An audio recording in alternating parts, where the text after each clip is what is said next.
give you back your distance. I'm going to give you a little exercise that you can do, that you can layer into your swing. I can get it back for you today, is doing it with the correct path. Create more lag, release, and you're creating an inside path. Minimal effort of giving you back your distance for a lot of reward.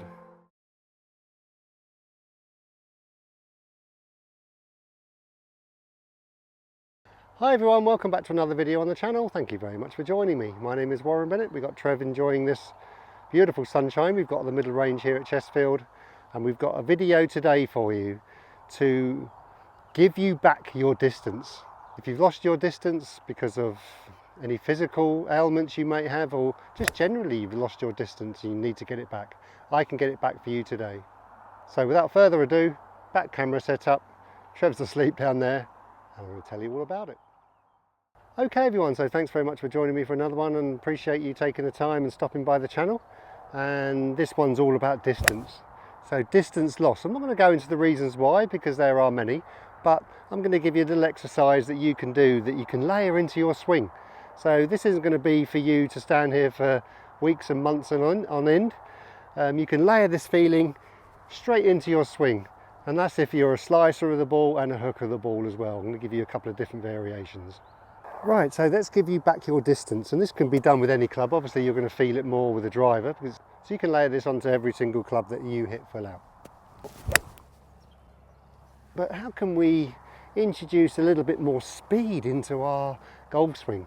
Because without speed you're not going to hit the ball very far. So let me show you a little feeling that you can layer straight away into your swing. Okay, so I'm going to put it on a tee.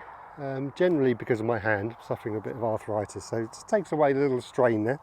So if you're going to do one thing to layer speed into your swing, do this. And there is a couple of minor little kind of sub feelings anyway, but the main one, increase your lag. So the angle between the left arm and club shaft needs to be acuter, and the club needs to go behind you.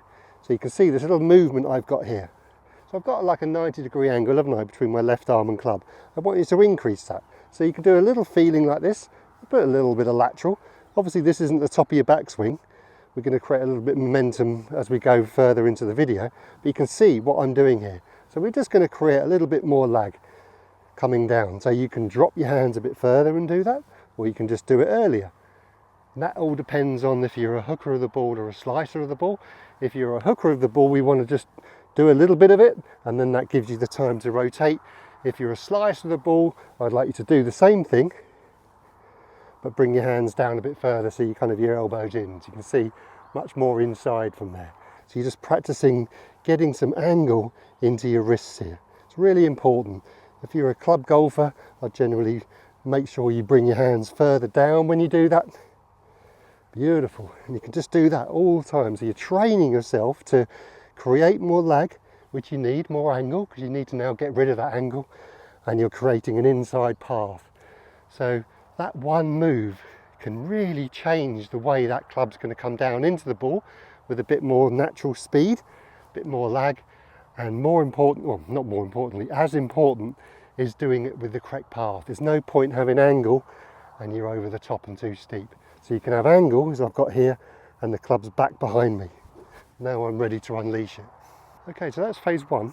Let's get on to phase two. We'll do the same thing. So we're going to do our slicer version, so hands further down, club back. From here now, we're just going to get rid of the angle between the left arm and club shaft. As you can see here, we're going to make sure the club is snapping back into our centre, which basically means you can see the club shaft is now pointing left hip. And then from here, we're going to completely roll our hands over, so you've got a 90-degree angle between our right arm and club. I will give the hooker version in a minute. So back into that slot feeling, bang, release, release. So I'm not going to stop at impact this time. I'm going to stop here, take your time, really angled back. You can see I've really kind of acute angle now. From here we're going to center it and release. That's how you generate that speed. Obviously not doing that swing because it's a bit sterile, but we're practicing that movement of lag, and then we're going to release that lag. I'm going to release that into impact and through. Yep. Lovely little clip away there. It's gone quite a long way for not much movement. You can layer that into a swing nice and gently. Beautiful. And I haven't really put any effort into my body yet. And the ball's gone quite a long way, probably about 130 yards, 140 yards that shot. Felt like I was putting minimal effort and the ball's going a long way. That's the secret of less is more, and that's the secret of giving you back your distance. You can still create some angle going back, still got 90, but we're going to make it more than 90. Beautiful, less than 90. Back into centre, and then we're going to release our hand over. A little bit up the right, that one was a later release. Still a lovely ball turf feeling. If you do one thing in your swing, like I said before, if you do one thing, lag and get the club dropping on line and on plane. Minimal effort for a lot of reward.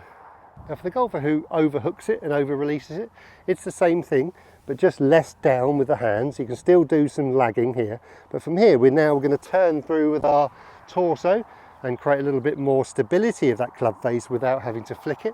So we're now going to use some rotation just to keep the stability on the face and take away that hook. So we're just going to drop it in the slot, but not bring our hands down and then turn through for this one. So we're going to stop in the slot position, slot it from here, turn through. Really use our belly button to keep that toe from rolling over. And as you can see there, nice little bit of fade. So always try and give you a couple of variations. Blend that up, drop in the slot, turn through. So still producing that pressure and that dropping and that lag. And we're going to keep hold of it by turning our torso through the ball. Lovely. Nice straight one into this right to left wind. So whatever version you are, you're still creating this pressure, you're still creating this transition with this club getting more acute, this angle getting more acute. That puts the club in a position where it's going to do most of the work for you. A lot of club golfers get rid of that angle too early, and then you can't release it. So you have to kind of hold on to it and save it, and there's no power down there. So if you want to introduce a little bit more speed and distance into your swing, this transitional move with this lag and dropping it in the slot here and getting this club in the right position, then it's going to do most of the work for you. You might have to train it if you've been used to holding on. You might have to train that release, but remember, if you've got something to release, if you've got some angle pre-impact, most of it, if you just let that club pass you, will happen for you. Okay everyone, so thanks very much for joining me for another video, and thank you very much for all your support. For everyone out there who's inquired over Patreon, I'll leave all the details below. It's just a paid subscription, so subscribing to the channel is free, but the Patreon has got 3 different tiers. But all the information is below. If it's something of interest to support the channel so I can come out here and do more videos for you, it makes it much easier anyway, I really appreciate it. And if you have already, I'm very grateful, so thank you very much indeed. Okay everyone, so from a beautiful afternoon, as you can see in the middle range here at Chestfield, and a very sleepy Trev, we bid you farewell. Have a great golfing week if you're playing. Hope it's as sunny where you are as it is here, and we'll see you next time. So for myself and Trev, we'll see you next time. Stay healthy on and off the golf course, and we'll see you then. Cheerio!